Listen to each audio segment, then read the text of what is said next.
The courtroom fell silent the moment the heavy oak doors swung open, and there, handcuffed behind his back, stood Marine Sniper Michael Carter, his steel-blue eyes cutting through the rows of officers as a tremor of shock rippled through the audience when a four-star general rose from the gallery and strode forward to apologize. What happened next shocked everyone and set off a chain of events no one saw coming. Stay with me. This is a story you need to hear. Before we start the story, comment below, and let us know where in the world you're watching from today. And if you find this story impactful, don't forget to subscribe for more. The sky was still dark when Michael Carter opened his eyes. A faint glow hovered beyond the thin curtains of his bedroom window, promising dawn but offering only restless shadows for now. The air smelled like rain, sharp and clean, a promise broken by the distant rumble of traffic on the highway that cut through his small Kansas town. Michael lay still, the weight of another sleepless night pressing on his chest like an invisible hand. His apartment was quiet, save for the hum of the refrigerator in the kitchen and the faint tick of an old wall clock he'd found at a thrift store down the road. He reached over, turned his face toward him, and read the hands. For 17 a.m., too early to start the day, too late to claim it as night. He closed his eyes, but sleep would not come. Instead, memories drummed through his mind, sharp, vivid, unwilling to rest.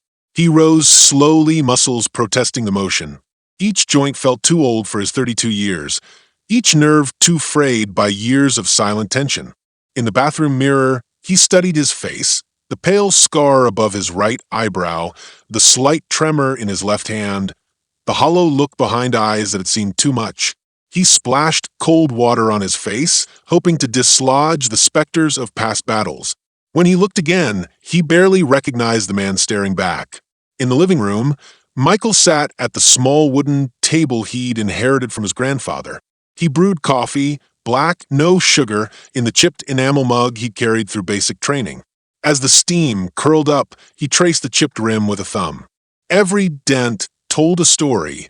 The night in Helmand Province when his convoy hit an IED, the firefight in Sanjin that lasted for hours, the long, empty stretches of desert that swallowed time and left him stranded between moments. His phone lay beside the mug, its screen lit with notifications he had not yet bothered to clear. A missed call from his mother, a text from his buddy Jake, coffee later, and one from the VA clinic. Your appointment is tomorrow at 10. Michael stared at that last message, feeling the old promise of transformation. Therapy, meds, structured days clash with the habitual resistance of a soldier who learned to rely on no one but himself. He rose and moved to the window, pushing back the curtains. The sky blushed pink and orange, as though the world were sighing awake. Beyond the chain-link fence of his small balcony, the highway stretched out, cars flowing like slow rivers of light. He thought of the rigid discipline that had carried him through Marine Corps boot camp, the calm order of his sniper's nest, the unyielding focus of a man whose breath and heartbeat were measured in fractions of seconds. Yet here in civilian life, he felt unmoored, as if that man were gone, and he was left floating in a world that didn't speak his language. He picked up his stiff, green duffel bag and unzipped it on the couch. Inside were clothes for work, dark jeans, a plain gray t-shirt, a battered leather jacket. He frowned at the jacket's sleeves, frayed at the cuffs. He remembered the night. He patched it himself, hands shaking so badly that the needle slipped again and again. Civilian hands knew no steadiness. He shook his head, leaving the jacket where it was. At 5:30, he stepped outside, locking the door behind him. The air was cool, even chilly, and he breathed deeply. In the neighborhood, houses sat close together, their windows dark and silent. A stray cat slunk across the sidewalk, its eyes reflecting the glow of a street lamp. Michael greeted it with a nod, small courtesies he'd fought to reclaim since coming home. He walked to the bus stop at the end of the block. The sign read Route 22 downtown, and a schedule taped beneath it showed the first bus at 6:02. He checked his watch. 20 minutes. He settled on the bench, shoulders square, back straight, posture drilled into him over years of staying alive. He closed his eyes, trying to let the cold calm him. But the images came anyway. The flash of an enemy rifle scope, the final breath of a brother lost to the sand, the acrid smell of cordite in his lungs. A motorcycle roared by, and he almost jumped from the sudden thunder. He opened his eyes and saw the bus turning the corner. He stood, the muscles in his legs coiling, ready. The driver greeted him with a nod. Michael nodded back, climbed aboard, and paid his fare. He chose a seat by the window. As the bus rumbled forward, the town slipped past strip malls, gas stations, neat rows of houses, and Michael studied the world through glass smeared with yesterday's dirt. He worked at a small hardware store on Main Street, stacking shelves and helping customers load bags of potting soil or pick out the right bolt size.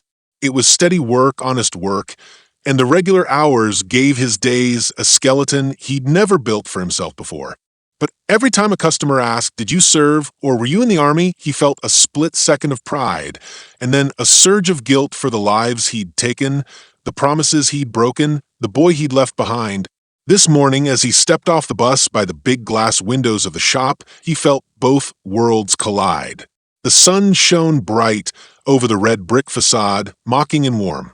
He adjusted his cap, picked up his pace. Inside, the morning rush had not yet begun. He flipped the sign to open, and the chime above the door tinkled, a bright sound that set his teeth on edge. His manager, Carla Williams, waved him over from behind the counter. Carla was small, bubbly, with a quick laugh that filled the high-ceilinged room. "Hey, Mike, coffee?" she offered, holding up a paper cup. He took it gratefully. "Thanks, Carla." In her presence, he felt something he couldn't name, safety, maybe, or the faintest memory of home. He arranged the inventory list on the counter and placed the coffee beside it. Carla leaned in, voice dropping. "You okay? You look tired." She didn't know how tired. She didn't know the nights he spent in a bed that felt too big, too empty. "Just early shift," he said, lifting a shoulder. "I'm fine." She studied him for a moment, then nodded. "If you need anything," she hesitated, then added, "I'm sorry about what happened to your friend, Joe. I heard news." Michael closed his eyes. Joe, his unit mate, pinned down by insurgents, lost in a firefight just 2 months ago. He'd stayed awake for nights, replaying the moment in his mind, searching for a way to turn back time. "Thanks," he said softly. "I appreciate it." The clock ticked toward 7, and already a few regulars clustered near the paint aisles. An older man in a faded baseball cap muttered about finding the right shade of ivory.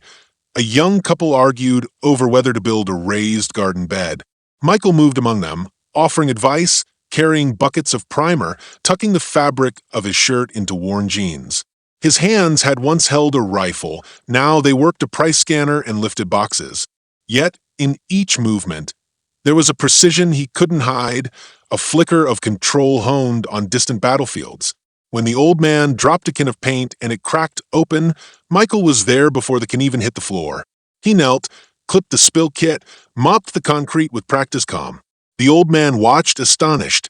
"You work quickly," he said. Michael nodded, satisfied. "Glad to help." By 9, the door chimed more steadily. The morning rush had begun. Customers streamed in with lists and questions. Michael greeted them smoothly, voice steady, but beneath the surface he felt the old irritations, the loud voice from aisle 3 that startled him, the unexpected touch on his shoulder that made him flinch, the smell of motor oil that sent him back to the armored Humvee he had driven through sandstorms. At noon, he would break for a sandwich, peanut butter, always peanut butter, and a bottle of water. His break was his alone. He sat in the dusty back room, closed his eyes, replayed the waves of gunfire and the screams, tried to will them away. But they stayed, an uninvited audience in his mind. As he returned to the front, the late morning light shifted. Shadows lengthened across the linoleum floor. A pair of uniformed police officers entered, tall, broad, their badges gleaming. Michael looked up, straightened his cap. He had nervous memories of uniforms and authority. The officers paused, scanning the store. One touched his partner's arm and pointed toward Michael as he stocked shelves. Michael's heart thudded. He straightened his back, tried to smile. The officers strode his way, their boots echoing. Carla appeared at his side, alarm in her eyes. "Michael," she whispered, "they're here for you." He swallowed. The past and present had collided at last. The morning light seemed too bright, too harsh. He gripped the edge of the counter. His breath hitched, muscles coiled, ready to spring, just like old days, just like the battlefield. And then everything stopped. Michael's heart thundered in his chest as the officers advanced. The taller one, his badge catching the late morning light, stopped a step in front of Michael. The shorter partner kept his hand on his holster, eyes flicking to Michael's hands and the leather jacket draped over his arm. "Sir," the tall officer said, voice low but firm, "you need to come with us." Michael blinked, confusion and alarm washing over him. "Excuse me." He set down the screwdriver he had been showing to a customer. The man, a young father picking paint for his child's room, froze, eyes wide. The officer lifted a notebook. "Michael Carter, right?" His voice held a trace of accusation, hardened by years of enforcing rules no one had questioned. Michael nodded, throat tight. The officer's pen moved across the paper, a simple motion with an electric charge. "Step aside, sir," the man said. "Put your hands on the counter." A tremor went through Michael's spine. He glanced at Carla, who hovered at the register, pale. She opened her mouth, then closed it. Michael obeyed. Placing his large hands on the polished wood, the officer reached for metal cuffs at his belt. He fumbled the cuffs, nearly dropping one half. The rough jingle made Michael flinch. Why are you doing this?" he asked, voice steady, though fear burned behind his eyes. The officer snapped one cuff around Michael's right wrist. Cold steel bit into his skin. The officer clicked it locked, then reached for the left. Michael winced, pain flaring as the second cuff clamped his wrist behind his back. The young father in the aisle whispered, "Oh my God!" Shoppers froze, mouths open, as if they were characters in a nightmare movie. A can of white paint teetered on a shelf, forgotten. The air pulsed with tension. The officer cleared his throat. "You're under arrest for disorderly conduct and resisting a lawful order." Michael's mind raced. Disorderly conduct? Resisting? He hadn't said a word beyond asking why. "You've got the wrong man," he said, voice hushed but carrying. "I haven't done anything." The taller officer paused, then leaned in close enough that Michael felt his breath. "You should come quietly," he whispered. "It'll go easier for you." Michael fought for calm. He forced his shoulders down, felt the metal biting. "I'm a U.S. Marine veteran. You're making a huge mistake." A murmur ran through the store. The younger officer stepped forward. He was new. Michael thought, jagged energy in his posture, a tight jaw. He looked uncertain. The older cop's eyes narrowed. "Marine or not, we enforce the law here." He spat the words out like sour gum. "Now move." Michael paused, vision narrowing. Carla stepped forward. Her voice cracked. "These are my customers." She looked at the two officers with pleading eyes. "He's done nothing wrong." The taller officer glanced at Carla, then back to Michael. "Ma'am, step back. This is between me and the suspect." His tone brooked no argument. Anger flared in Michael's chest, powerful and unexpected. He searched the officer's face, saw no sympathy, only suspicion. He heard the final click of the cuffs, and in that moment realized how alone he was. He had shed his uniform, returned medals, trusted civilian life to be an even field. But here, under bright lights, and in the hush of shocked onlookers, he felt like prey. Handcuffed behind his back, he allowed himself one look at Carla. Her lips trembled. Tears bristled in her eyes. Even Jake, who had been browsing the aisles, stood frozen, mouth open. Michael's throat tightened. He wanted to tell them it would be okay, but he didn't know if it was. They led him out through the front door. The bells chimed blandly, as though signalizing a happy arrival. Instead, he was marched past curious neighbors, parents holding children at the window, and townsfolk who whispered and gawked. The taller officer kept a firm hold on Michael's arm. The younger nodded stiffly at passers-by, avoiding Michael's eyes. Outside, bright sunlight stabbed at Michael's vision. The roar of traffic on the highway seemed distant, like the pulse of another world. The police car idled beside the curb. He halted at the rear door. The officer pulled it open, metal shrieking. The prisoner's seat sat oddly high, the leather frayed. "Get in," the officer said curtly. Michael slid in, stiffness in every movement. The younger cop followed, closing the door behind him. The roar of the engine drowned out their final words, muffled by glass and steel. He stared forward, chest heaving, cuffs rattling as he shifted. Carla appeared at the window, pressing her hand against the glass. "Mike," she whispered, "I'm so sorry." Her eyes begged him stay strong, but he felt no strength at all. The car pulled away, carrying him toward a future he had never imagined. He sank back, eyes fixed on the stained ceiling. Every mile of asphalt that unrolled beneath the tires felt like the divide between two lives, one where he was trusted and respected, and another where the badge on his chest counted for nothing. In the front seat, the two officers spoke in low tones. Michael caught fragments. "So he fits the description complaint called," and guy at 7-Eleven said. Michael's mind worked furiously, trying to piece together what complaint could name him. He had no record, no traffic tickets, no public scuffles. He closed his eyes, replayed every moment from the street to here. He felt a spark of something sinister. Had someone set him up? Betrayed him? He opened his eyes, staring at his reflection in the rearview mirror.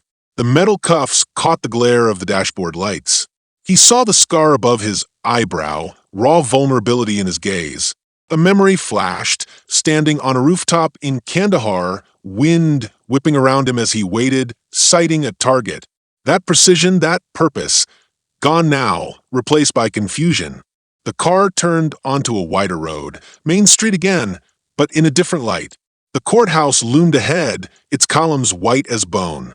He felt a pull at his chest, something like dread.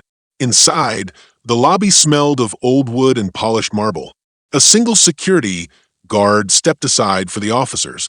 Michael stumbled as they lifted him out. The world felt too bright, too vast. He blinked, adjusting. They led him past wooden benches where people waited for hearings. Some glanced at him and quickly looked away. Others watched, fascinated by the spectacle of a handcuffed man in a business suit. Michael straightened his shoulders. His spine stiffened with the old habit of discipline. If they wanted to show him like prey, he would show them he was no victim. They reached a courtroom. The heavy door opened. Michael paused at the threshold, breathing in the hush of legal gravity. The benches were empty, chairs for the jury set in rows. At the front, a judge's bench stood high, a symbol of finality. He hadn't expected to see his name on a docket today. He had expected a routine court date for a parking ticket, not this. A deputy directed them to the railing. Michael placed his hands on the smooth wood. The taller officer explained his charges quietly. Disorderly conduct resisting arrest, and Michael stiffened a suspicion of assault. Assault? He had done nothing. He glanced at the door as it swung open. A woman in a dark suit entered, his public defender, thin and professional, her face courteous but tired. She glanced at him, then at the officers. "Mr. Carter," she asked, voice low. He nodded. She stepped forward to whisper in his ear. "Michael, I need to speak with you." He leaned forward, cuff scraping. "I didn't do anything," he said, desperation brushing his tone. "I was just working." She placed her hand on his arm, warm and human. "I know. We'll get this sorted. But first, tell me everything that happened." He took a breath. Behind his eyes, a storm of doubt raged. Who had betrayed him? Who had orchestrated this moment? Before he spoke, he knew everything had changed. The quiet life he had worked so hard to build was gone, replaced by suspicion and a system that saw him as a threat. And somewhere beyond these walls, someone watched, waiting to see how he would fight back. Michael sat in the small interview room, the thin cushion beneath him doing little to ease his tension. Across the table, his public defender, Laura Benson, yet Michael sensed under her steady gaze the same pressure pulsing through him, the pressure of deadlines, court calendars, and an outcome that could change his life. "Tell me again," Laura said, voice gentle but firm. "From the moment you clocked in until they brought you here." Michael drew in a slow breath. "I was stocking shelves. It was the morning rush, but nothing out of the ordinary. I helped customers pick paint, cleaned a spill, then the officers came in. They cuffed me for disorderly conduct, resisting arrest, and later suspicion of assault. I didn't raise my voice. I didn't fight them. I don't know why they picked me. Laura nodded, scribbling on a legal pad. Do you know who called them? Did anyone accuse you of anything before they entered? He ran a hand through his hair, wincing as the cuffs pinched. No, the store was quiet. Carla, my manager, was there. My friend Jake was browsing. Nobody asked for them. Laura looked up. Carla and Jake, can they testify? Carla will. She's shaken, but ready. Jake, he's a good guy, but he tends to avoid conflict. I'm not sure he'll speak up unless I convince him this really matters. Laura tapped her pen. We'll need them both. Now, did you notice anything odd right before they came in? Any words between you and a shopper? Any angry looks? Michael closed his eyes, replaying the morning. There was a guy in a dark hoodie near the entrance. He watched me. I thought he was a customer, but when the officers came, he stepped back, almost disappeared down an aisle. Laura raised an eyebrow. Could he have been signaling them? He opened his eyes. I didn't think of that at the moment, but now that you mention it, his eyes looked hard, calculating. Laura underlined something. Good. We'll track him down. Now, about these charges, disorderly conduct and resisting, both hinge on an officer statement. We need to see their report and the bodycam footage. And suspicion of assault, that's serious. We'll need to press for evidence. Michael nodded, his chest tight. I want to clear my name. I've been through worse in combat. But here, it feels like nobody sees me as the same person who served. Laura met his gaze. That's the challenge. Prejudice runs deep, but you have witnesses, you have your record, and you have your story. We'll build our case. Outside the room, the corridor felt hushed. Michael's hands tapped on the table, the metal cuffs glinting. He stared at them, imagining the day they'd come off for good. But for now, they were a reminder that control could be seized in an instant. A knock sounded on the door. Laura opened it to find Carla clutching a small tote bag. Her eyes were red at the corners. Hi, Laura. Hi, Michael. Michael stood, awkward in the cramped space. Carla set the bag on the table. I brought you lunch. Peanut butter sandwich, right? She offered a plastic container. He managed a small smile. Thanks, Carla. You didn't have to. She hesitated, voice low. I know, but I wanted to. I'm so sorry this happened to you. And I feel responsible. I should have stopped them. Michael shook his head. You tried. Nobody listens to a small-town manager when the police roll in. She exhaled, sinking into the chair beside him. I never saw this coming. That guy, he seemed like any customer. But after you were arrested, I realized he'd been talking quietly into his phone. Could he have called for backup? Michael remembered the man in the hoodie. He was watching me. He wasn't browsing. He knew something. Carla bit her lip. I'm going to see if our security cameras picked him up. The store has them at the front entrance. Laura's eyes lit up. Excellent. Any video proof of his behavior will help. Carla, if you can pull that footage and save it, bring it to my office. Carla nodded. I will. I promise. She turned to Michael. I'll get you out of this. He leaned forward, voice quiet. Be careful. Whoever he is, he might be dangerous. Carla's hand trembled over his. I'll be careful, and I won't let them silence you. After Carla left, Michael and Laura spoke strategy. He learned they'd file a motion to suppress the initial arrest, citing lack of probable cause. They'd demand the officer's bodycam and dashcam footage, which could reveal any conversation between the cops and the hoodie man. They'd subpoena Carla's footage and call Jake and other customers to testify that he'd been calm. As they talked, Michael realized how tangled his world had become. The rules he once followed on the battlefield, clear orders, known enemies, no longer applied. Here, motivations were hidden, signals disguised in everyday moments. Trust was a scarce commodity, and betrayal could come from any direction. Later that evening, Michael sat in his apartment, the cuffs finally removed by a court order. He rubbed his wrists raw and tender.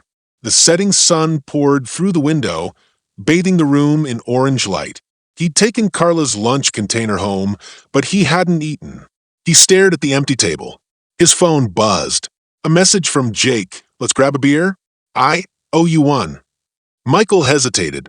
He wanted to process what had happened alone, but he also craved the comfort of an old friend. He texted back, "Meet at Ruby's at 6? Jake's reply was instant. "See you there." At Ruby's diner, he found Jake already at a booth in the corner. Jake, short, broad-shouldered, with a gentle face, waved him over. As Michael sat, Jake immediately reached out. "Man, I'm sorry. I heard what happened." Michael ordered a soda, watching the jukebox light flicker. "I nearly forgot what normal life feels like, cuffed behind my back in front of customers. I've been in worse firefights, but this," he shook his head. Jake leaned forward. "I should have stayed with you. I ducked out when the officers came in. I didn't want trouble." Michael waved a hand. "It's not your fault. You didn't know." Jake's eyes filled. "If they do this to you, what's to stop them from doing it to anyone? You served. You've earned respect. But somehow that means nothing." Michael nodded, digesting the truth in Jake's words. "I'm fighting them in court. But it's more than a legal battle, it's personal. It's a war on how people see us, see me." Jake reached across the table, squeezing Michael's hand. "I've got your back. Carla's working on video footage. We'll find the guy who called them. We'll show them how they set you up." Michael felt a surge of gratitude. "Thanks, Jake. I need that." They sat in silence, the diner's neon sign buzzing overhead. Outside, twilight settled over the town, and for a moment Michael felt both the weight of his burden and the warmth of loyalty. The next morning, Michael arrived at the VA clinic for his therapy appointment. He sat in a stark room, the leather chair too firm, the fluorescent lights too bright. Across from him, Dr. Elaine Harper, a kindly psychologist with silver-streaked hair and curious eyes, reviewed her notes. "How are you holding up?" she asked. He sighed. "They arrested me at work, cuffed me in front of customers. It feels surreal." She nodded. Trauma can replay itself in unexpected ways. Your mind remembers each detail, sights, sounds, smells. This new trauma layers on top of old ones. Michael leaned back. "I feel betrayed by authority. I respected laws, orders. Now, I wonder if black and white rules mean anything." Dr. Harper tapped her pen. "We can work through that. But tell me more about this incident." He recounted the arrest, the hooded man, the chaos in the store. When he was done, she sat quietly, eyes thoughtful. "Have you considered how this may feed your anger? You've described flashbacks, your friend Joe, firefights, overseas. This may trigger a fight or flight response." He looked away. "I don't know how to respond. I want to fight in court, but I also want to keep my head. If I lose control..." She offered a tissue. "Acknowledge your anger, but channel it. Use it to fuel your defense, not to consume you." He accepted the tissue, wiping his eyes. "I need to find that guy in the hoodie." Dr. Harper smiled, gently. "A goal can help. But also remember, you are not alone. You have Carla, Jake, Laura, and me." He nodded, feeling a flicker of hope. For the first time in days, he believed he could navigate this maze. That afternoon, Carla arrived at Laura's office with a flash drive. The video showed the front doors of the hardware store. Just before the officers entered, a man in a dark green hoodie stepped into view. He paused by the glass, speaking quietly into a phone. Then he turned and walked back out. Seconds later, the police cars screeched around the corner. Laura played the clip on her laptop. "That's him," she said. "He called someone, timed it, then stepped aside for the cops." Michael leaned in, heart racing. "Can we enhance this? Get a license plate?" Laura nodded. "I'll forward this to a tech expert. We'll trace the call records too." He felt energy surge through him, the rush of purpose he'd once known on missions. Here was a mission: clear his name, expose the setup, find the betrayer. But somewhere in the back of his mind, a quiet doubt whispered. Who else knew? Who else had a motive? As they planned their next steps, Michael realized the real battle was only beginning. The lines between friend and foe had blurred, and hidden motives lurked beneath familiar faces. Yet he felt ready to dig deeper, to trust cautiously, and to face the storm head-on. Because if he didn't reclaim his story, nobody would. Michael stared at the video clip again, heart pounding as the man in the green hoodie appeared and disappeared. Laura moved to the edge of her seat. "We have enough to prove a setup," she said, reaching for her phone to call the tech expert. "But there's something else. Call records show the number belongs to someone you know." Michael froze. His mind raced. Who in his circle would betray him? He replayed every conversation, every smile, every gesture of solidarity from Jake and Carla. "Who?" he whispered. Laura pressed her lips together, exhaling slowly. The call came from Jake's phone. Michael's vision blurred, as though the room itself had shifted. Jake had seemed so genuine, so loyal. He pictured the diner booth, Jake's gentle face, as he vowed to stand by him. "That can't be right," he said, but his voice shook.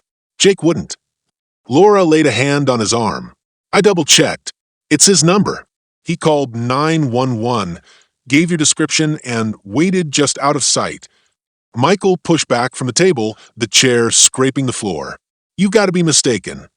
He paced, cuffs of his shirt sleeves brushing bare skin.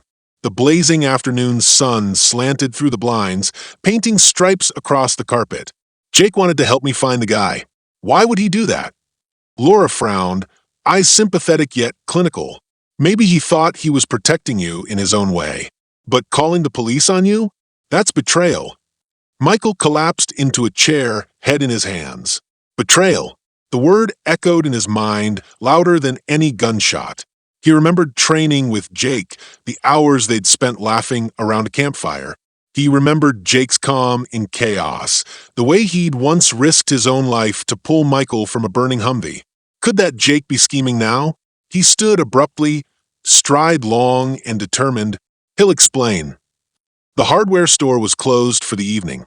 Michael arrived to find Carla's SUV parked out front, its engine humming softly.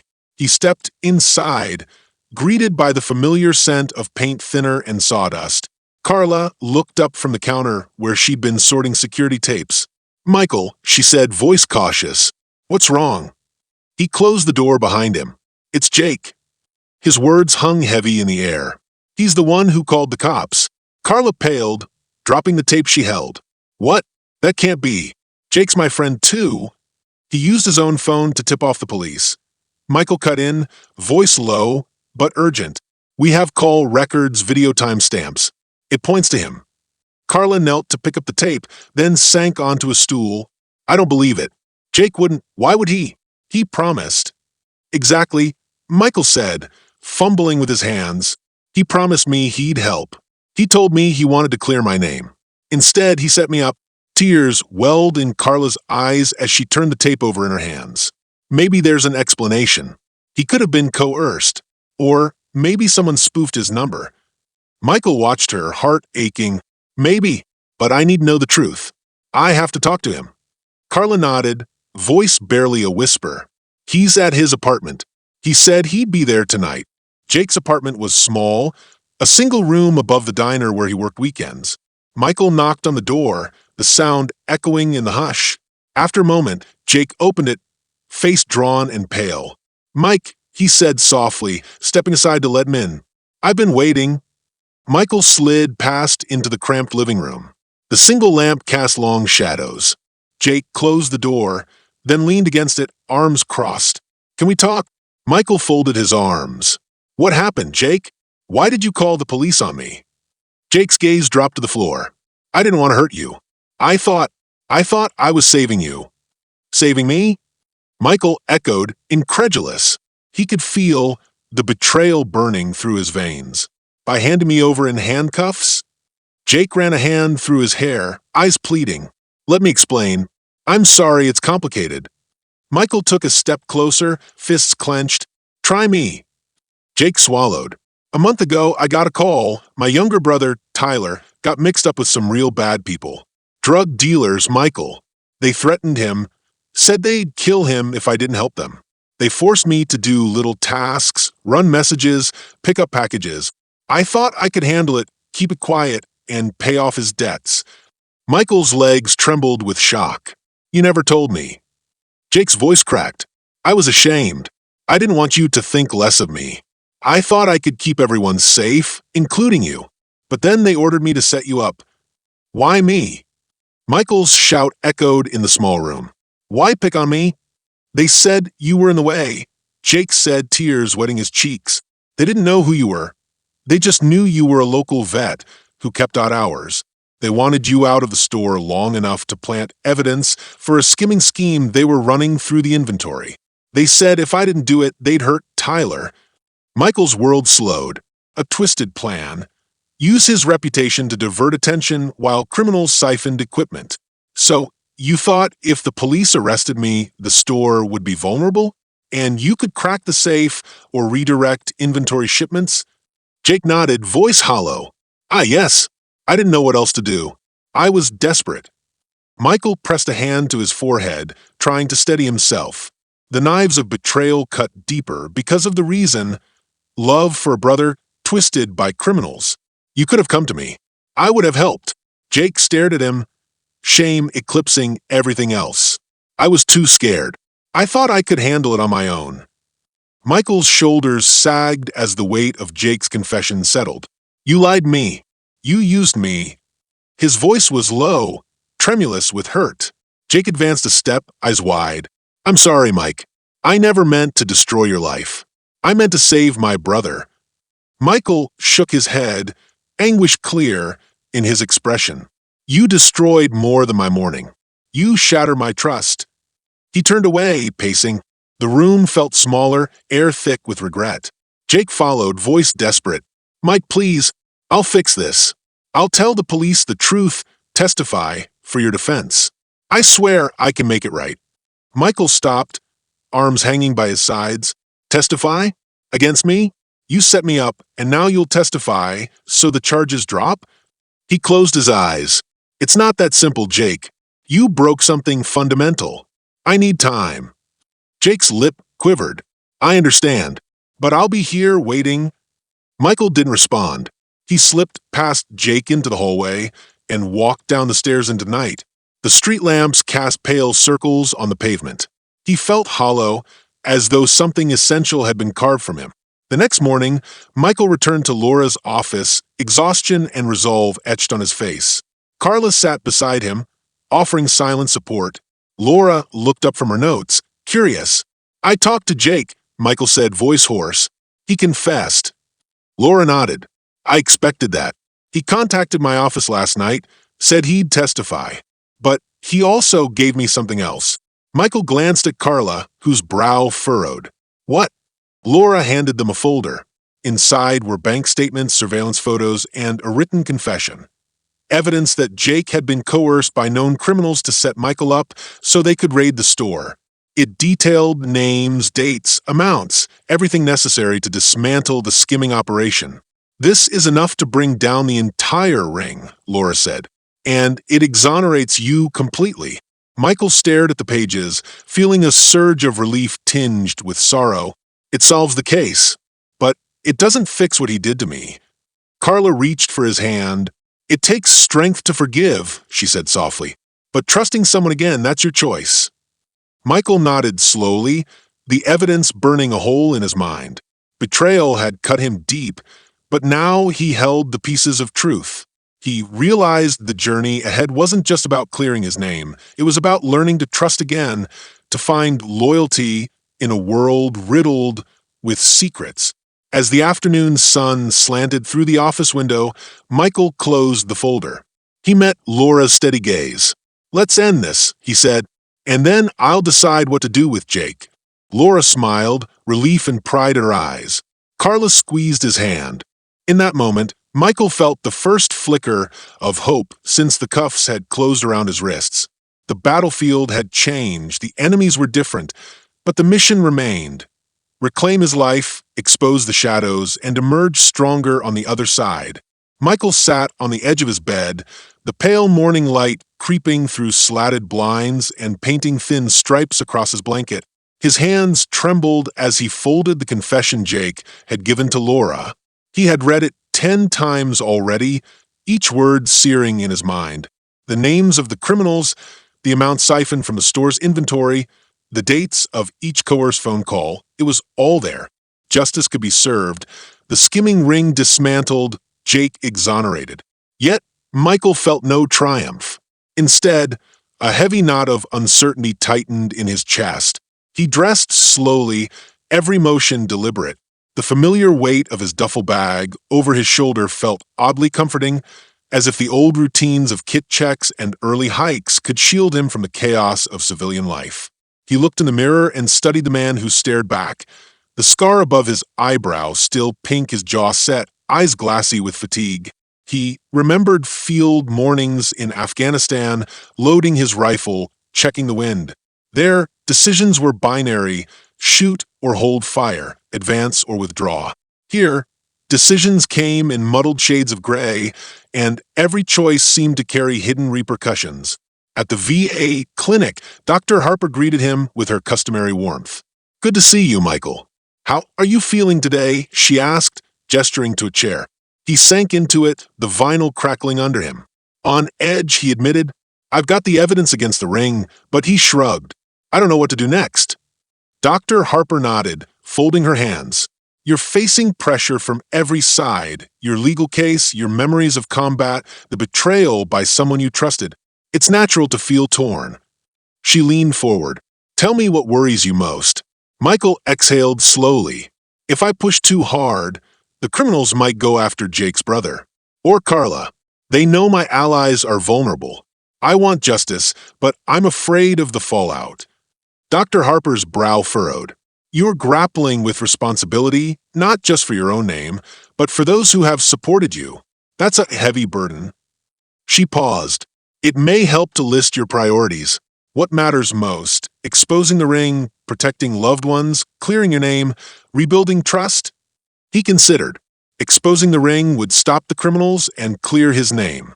Protecting others would safeguard those he cared for. Rebuilding trust with Jake felt secondary, but perhaps no less essential to his peace of mind. He jotted down words on a pad: justice, safety, trust. "Good," Dr. Harper said. "Now imagine achieving each goal. How would you feel, and what would the consequences be?" Michael closed his eyes. He saw himself testifying in court, hands steady, recounting the plot. The judge nodded, the jury listening raptly. Then he saw criminals rounded up, Jake's brother freed, Carla safe. Relief soared through him. But alongside it came dread: news cameras outside his apartment, reporters digging into every detail, dragging his past into the light. He winced. He opened his eyes. "I'd feel vindicated," he said, "but I'd lose my privacy. The town would see me as a hero or a villain, or both." Dr. Harper nodded again. "Fame can be its own battlefield." She asked, "What if you focus first on protecting your circle, then take down the rest quietly?" He liked that. "I want to contact the district attorney, give them the evidence under seal so that arrests happen without public trials, if possible." "That's a plan," she said, smiling. "You're channeling your fear into strategy." Later that afternoon, Michael met Laura in her small office, cluttered with legal pads and case files. Carla arrived soon after, looking determined. The three of them leaned over a laptop as Laura encrypted the flash drive containing Jake's confession and the surveillance footage. "We'll request a sealed indictment," Laura explained, tapping keys. "That way, the DA can convene a grand jury without tipping off the ring. Once the arrests are made, we'll move to vacate your arrest and clear your record." Carla exhaled, relief softening her stance. "That protects Jake's brother and me, too. No early warnings for the criminals." Michael nodded. "Then the ring is blindsided." "Good." But he hesitated. "What about my hearing tomorrow? They still expect me in court." Laura looked up. "We can postpone it. For medical reasons, your therapy sessions can be grounds. I'll file the motion today." Michael allowed himself a small smile. "Thank you." That evening, Michael jogged through his quiet neighborhood. Sweat stung his eyes, and the rhythmic pounding of his feet grounded him. He thought of the upcoming hearing, the sealed indictment, and the crossroads ahead. The air smelled of freshly mown grass and the hint of rain. Each breath felt like a ration of oxygen in an uphill climb. Around him, windows glowed with the warm light of family dinners and television screens. He envied them, the predictable rhythms of civilian lives. He did not envy their innocence. He only longed for a moment of untroubled normal. He rounded a corner and nearly collided with a man on a bicycle dressed in a dark hoodie. The cyclist offered a hurried sorry. Before speeding away down the street, Michael froze. His pulse spiked. The hoodie's face had been turned away, but he recognized the posture, the same silent watcher from the hardware store. Panic flared. He hurried home, checking over his shoulder. His apartment door clicked shut, and he bolted it before leaning against it, heart hammering. Whoever that was, they'd found him. They were watching again. Inside, Carla had left a note. Be safe. I'll see you tomorrow at Laura's office. He dropped it onto the counter and sank into a chair. The room felt suddenly oppressive, his safe haven breached by shadows. He stared at the peeling wallpaper and the mound of unopened mail. His phone buzzed. A message from Jake. I'm so sorry. How are you holding up? Michael stared at the screen, thumb hovering over reply. He wanted to write, go to hell, but he typed instead. Hoodie showed up on my street. Be careful, stay hidden. Jake's reply was instant. I'll lay low. Don't do anything reckless. Michael shook his head. I won't. He set the phone aside. The next morning, Michael met Laura outside the courthouse. The grand columns loomed above them. He adjusted his tie, dark blue, the same one he'd worn when he enlisted, and took a deep breath. Laura placed a reassuring hand on his arm. Ready? He nodded, though his stomach churned. Inside, the hallways buzzed with officers and clerks. He followed Laura to a small waiting room where a court clerk greeted him. Your motion to postpone has been granted, the clerk said. Next hearing is set for 2 weeks from today. A weight lifted.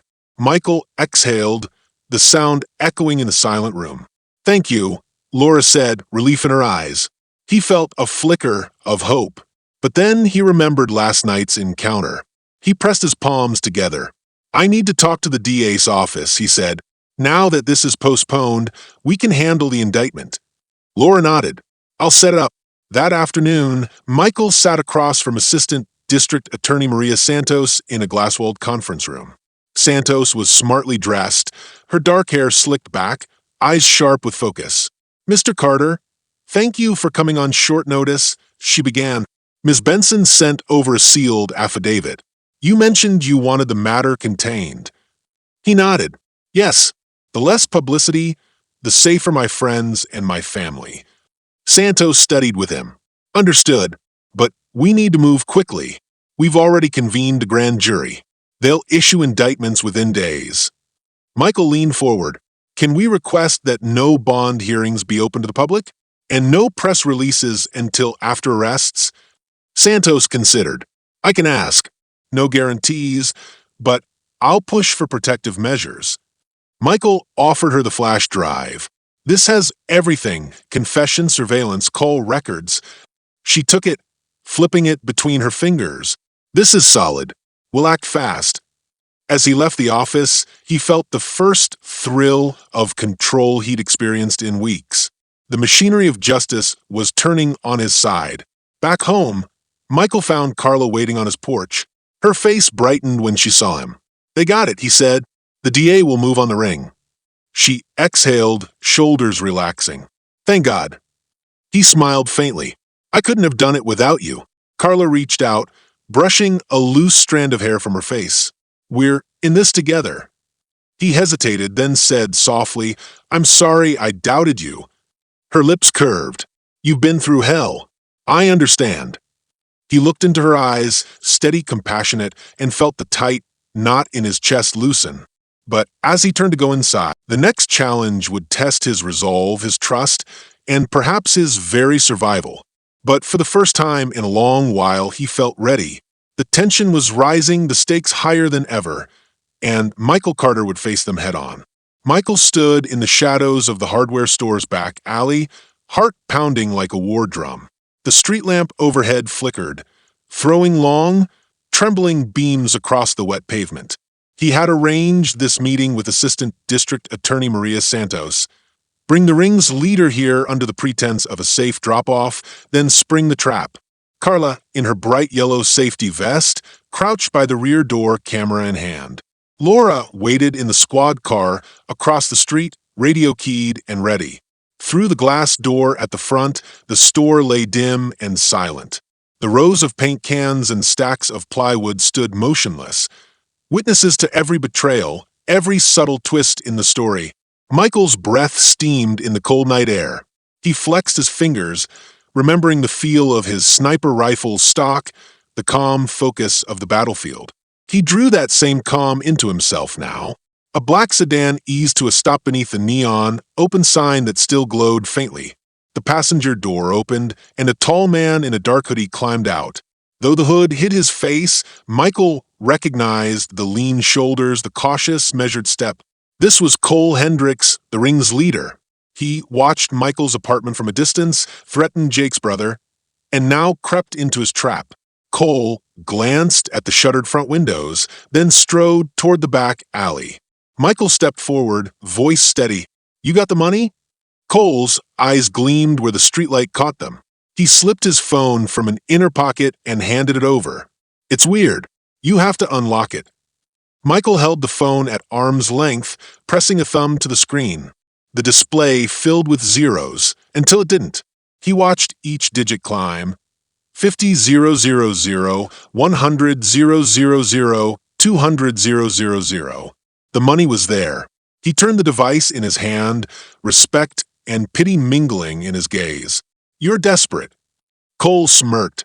"You don't know desperation." He took a step closer, shoulders squared. "You're just a puppet." The word struck like a blow. Michael's muscles tensed. "I'm no one's puppet." Before Cole could reply, a voice crackled through Michael's earpiece. "On your mark." It was Maria Santos. Michael nodded once. He set the phone on an overturned crate, and, at his signal, Carla moved. Her camera flash snapped to life, blinding Cole for a fraction of a second. The roar of police sirens split the night. Cole's head whipped around. He reached for his waistband, but Michael was faster. In one smooth motion, he grabbed Cole's arm and twisted him against the crate. The hoodie rustled as Cole tried to free himself. "It's over," Michael said, voice low but cold. The street erupted with movement. Police cars screeched into the alley, lights spinning red and blue. Maria and two deputies spilled out, guns drawn. Laura emerged from the squad car, notepad in hand, eyes bright with triumph. Cole yanked away, stumbling backward. But another figure stepped from the shadows, taller, broader, a pistol in his hand. Michael's breath caught. This was Ortiz, Cole's lieutenant, and the man who'd threatened Jake's brother. "Too easy," Ortiz snarled, leveling his gun. Michael's mind raced. There was no room for hesitation. He dove forward, tackling Ortiz before the gun could fire. The weapon went off, echoing against brick walls. Michael shielded himself, rolling as Ortiz's aim went wild. A bullet tore through the alley door, splintering wood. Carla screamed and ducked behind a dumpster. Maria shouted commands. Deputies fanned out, covering every exit. Ortiz struggled beneath Michael's grip, fist swinging. Michael pinned him, twisting the gun from his hand. It skidded across the wet concrete. Cole lunged for the phone on the crate, then froze as a deputy cuffed him from behind. He kicked out, but two more officers closed in. "You're all under arrest," one yelled. Michael yanked Ortiz to his feet. "Face the music," he growled. Ortiz's face was a mask of fury. Michael forced him to his knees, then slapped the cuffs on him with professional calm. The alley fell suddenly silent, except for the labored breathing of men in custody and the staccato bark of police radios. Michael wiped rain from his brow. The lights of the squad cars painted the walls in shifting colors. The air smelled of gasoline and wet asphalt. Maria Santos approached, her expression a mix of relief and pride. "You did it," she said. He nodded, chest heaving. "We did it." Carla emerged from behind the dumpster, thoughts still racing. She rushed to Michael's side. "Are you okay?" He managed a wry smile. "Just another day." She placed a hand on his arm, steadying him. "You were brilliant." He shook his head. "Couldn't have without you, without Laura." He looked across the alley at his public defender, watching the scene. "And them," he added quietly, Maria aligned Cole's phone on her notebook. This call log and these arrests will shut them down. Tyler Hendricks will be safe now. Michael closed his eyes for a moment, remembering Jake's confession, how far a brother would go, how easily trust could be shattered. But he also remembered Carla's faith, Laura's determination, and the DA's integrity. The lines between friend and foe had never been more stark. 2 days later, inside the courthouse, Michael stood at the railing before Judge Hawthorne. The late afternoon sun streamed through stained glass windows, painting shards of color across the polished wood. The courtroom was packed. Townsfolk who had once gaped at his arrest, now watching the man they had misjudged. At the defense table, Laura laid out the evidence. Cole Hendricks's confession, Ortiz's admission of coercion, the security footage that layered every moment in cold, undeniable truth. Carla sat beside Tyler Hendricks, Jake's younger brother, holding his hand. The boy's face was pale, but his eyes shone with gratitude. Michael's gaze swept the room. He saw Jake at the back standing alone. Their eyes met briefly. Jake's head bowed, tears glistening. Michael felt the old ache of betrayal, but also the faint stir of forgiveness. He had won the fight not because his heart was steel, but because in this flawed world, he chose compassion over vengeance. Judge Hawthorne tapped the gavel. On the charges of conspiracy to commit theft, obstruction of justice, and coercion, the court finds the defendants guilty as charged. His voice echoed in the hushed room. Sentencing is set for next week. Mr. Carter, all charges against you have been dropped. You are free to go. A murmur rippled through the benches. Michael felt tears sting his eyes. He swallowed hard, turning to Carla and Laura, who beamed at him. He raised a hand in a small salute. At the back, Jake stepped forward. Michael's heart thudded. The room held its breath as Jake approached the railing. He offered his hands, empty, unarmed. Michael hesitated, then stepped down and met him in the aisle. Jake's voice shook, but he spoke clearly. I'm sorry, Mike. I broke your trust. I let fear lead me. I don't expect forgiveness, but I hope one day I can earn it. Michael looked at him, saw the broken weight on his friend's shoulders, remembered the bond they once shared. He drew in a steady breath. You put a man's life at stake, he said softly. You almost destroyed me. That hurt runs deep. Jake nodded, eyes glistening. I know. Michael paused. The courtroom felt suspended, as though time held its breath. He placed a hand on Jake's shoulder. I forgive you, he said, but it will take time for me to trust again. Relief washed across Jake's face, tears slipping down his cheeks. He nodded, and they clasped hands in a brief, brotherly grip. Outside, the sun warmed Michael's face as he and Carla stepped onto the courthouse steps. She slipped her arm through his. What now? She asked. He squinted against the light. A gentle breeze carried the scent of blooming magnolias. In the distance, traffic hummed, life moving forward. He smiled, a real, full smile. Now I will rebuild. I found a new rhythm. I learned to trust cautiously, love deeply, and live boldly. Carla smiled back, hope shining in her eyes. I'll be right there with you. He took her hand. Good. As they descended the steps, Michael Carter, the Marine sniper turned hero, felt the weight of his past lighten. The battlefield had moved from distant sand to his own heart, and he had survived both. The streets of his small town lay before him, full of possibility. The scars would remain, but they would not define him. The final ray of sunlight glinted off the courthouse's marble columns, as though sealing a promise, that in the end, courage and compassion could conquer even the darkest betrayals. The morning after the verdict, for the first time in weeks, he felt unhurried. He dressed slowly, choosing a plain white shirt and dark jeans. The fabric felt soft against his skin, a reminder that life had its gentler moments, too. On the dresser sat the sheriff's medal he'd received in Helmand Province, tarnished now, but still heavy with memory. He considered it for a moment, then left it in its box. Some honors belonged to the past. Downstairs, Carla was in the kitchen, brewing coffee and humming quietly to herself. The warmth and aroma drifted up the stairs, and Michael found himself smiling. He paused at the doorway, watching her move with gentle purpose, pouring beans into the grinder, pressing a button that whirred to life. "Morning," he said softly. She turned, eyes bright. "You okay?" She set 2 mugs on the counter, one steaming black, the other with a splash of cream. He took the cream-tinted cup, feeling its warmth seep into his palms. "I've been better." His voice was steady, but a hint of wonder laced it. "It's strange. I feel lighter, but also reflective." Carla leaned against the counter. "You earned this peace." She studied him. Not everyone would have stood up to it all. He lifted his mug. Some days, it felt impossible. Fighting criminals was one thing. Fighting the law was another. He paused, his gaze drifting toward the window where the highway curved beyond town. "I keep thinking about the choices we make when we're scared. Jake chose to betray me because he was desperate. I chose to forgive him because I wanted something more than revenge." Carla's eyes glistened. "Forgiveness takes more strength than vengeance." He nodded, then set down his mug. "I need to see Dr. Harper this morning." I agreed to a follow-up. I want to keep working through all of it, the PTSD, the guilt, the trust issues. She reached out, squeezing his hand. "Good. You're not alone in that." Dr. Harper's office felt welcoming. Soft chairs, warm light, little touches like potted ferns and framed art. Michael sank into his usual spot. She greeted him with a smile. "How are you feeling after yesterday?"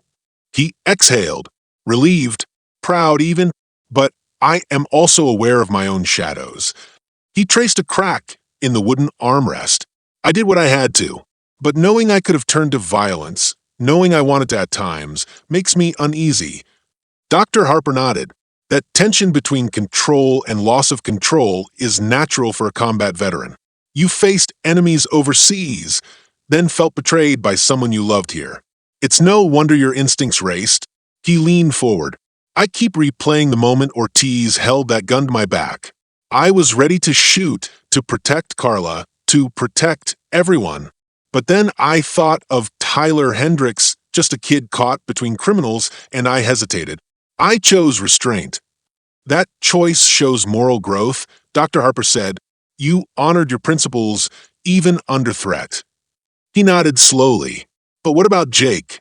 I've forgiven him, but can I ever trust again?" His voice was almost a whisper. She regarded him thoughtfully. "Trust is earned over time. Forgiveness frees you from bitterness, but rebuilding trust takes shared experiences where honesty prevails. You can set boundaries, see what he does, then decide how to move forward." Michael exhaled, relief and apprehension mingling. "I'll try." Later that afternoon, Michael met Carla at the hardware store. The open sign hung in the window, but they closed early for a private errand, delivering the last payment from Cole's settlement to Tyler Hendricks. The boy waited in Carla's SUV, nervously clutching a book about model airplanes. "Hey, champ," Michael greeted him as they approached. Tyler looked up, a shy grin cracking across his face. "Hello, Mr. Carter," he said softly. Michael knelt beside him. "I hear you're quite the builder." He pointed to the book. "Dreaming of flying?" Tyler's face lit. "Yes, I want to build a biplane model. I got a scholarship to the summer camp downtown." "That's wonderful." Michael handed him an envelope. "This will cover camp fees, and there's a little extra. Your brother asked that the rest go to you." Tyler's eyes widened, and he turned to Carla. "Is that okay?" he whispered. She smiled. "Your brother's proud of you. He wanted you to have this chance." The boy pleaded his thanks, voice catching. Michael put a hand on his shoulder. "Anytime you need help, just let me know, okay?" Tyler nodded, clutching the envelope. As they walked back to the store, Michael noticed Carla watching him, eyes warm. He realized how much they had built together, trust forged in crisis. That evening, Michael invited Jake to join him at Ruby's diner. He arrived to find Jake sitting alone, fingers drumming on the Formica tabletop. When Michael sat, Jake's shoulders slumped. "How are you holding up?" Michael asked. Jake ran a hand through his hair. "Better now that Tyler's safe. The charges against me have been dropped, too. I cooperated fully. The DA was fair." Michael studied with him. "Good." He paused. "I've been thinking about what's next for us." Jake looked up. hope and fear warring in his gaze. I want to make amends. I'll pay you back for the trouble I caused. I'll work extra shifts, do anything. Michael reached across the table, placing a hand on Jake's forearm. I don't need repayment. What I hope for is honesty. No more secrets, no more carrying burdens alone. If you need help, ask, and I'll do the same. Jake exhaled, relief visible. I can do that. They sat in silence for a beat, the diner's neon sign humming overhead. Michael realized that healing came in small moments like this, admitting fear, sharing responsibility, rebuilding bonds. Weeks later, Michael visited his old unit's barracks for a memorial ceremony honoring Joe and others who had fallen. The night air was cool, filled with the soft murmur of veterans and families gathered. Michael stood before the rows of small, flickering candles laid out on folding tables. He closed his eyes and thought of Joe's laughter, the way his friend always kept spirits high in the darkest moments. He felt the weight of absence, but also the power of memory. He laid a hand on a nameplate, Joseph Joe Reynolds. Then he stepped back, standing tall as a new dawn broke. After the ceremony, he lingered under the canopy of stars, silent and still. The campus lights glowed beyond the parade field. He thought of the choice he'd made in the alley, restraint over violence, knowing that both sides of his nature would always be there. He felt the whisper of memory become a guide rather than a burden. Back home, Michael placed fresh coffee on the kitchen table. Carla joined him, leaning against the doorway. They shared a quiet moment, sipping in companionable silence. Finally, she said, "What do you see for yourself now?" He set down his mug. "I'd like to start my own security consulting firm, help small businesses protect themselves the right way. Use my skills without the scars of combat or betrayal." Her eyes shone. "I'd be your first client." She smiled, stepping close. "And your partner." He reached for her hand. "Best partner I could ask for." He paused, reflecting on everything, the conflict, the trust broken and rebuilt, the moral choices that defined him. Life is messy, he admitted. There are no clean lines between right and wrong when people's lives are on the line. He squeezed her hand. But we can choose how we respond, with compassion, with courage, with honesty. Carla nodded, her fingers entwined with his. "That's how you'll help the world, one choice at a time." Michael took a steadying breath, feeling both the shadows of the past and the promise of the future. The road ahead would have its own turns, its own tests. But he knew now that every battle, whether fought in desert sands or small-town alleys, could be met with integrity, and that he understood was the strongest armor of all. If you found this story powerful, make sure to hit that like button, share your thoughts in the comments below, and don't forget to subscribe to the channel for more videos like this. Your support helps us bring more important stories to light.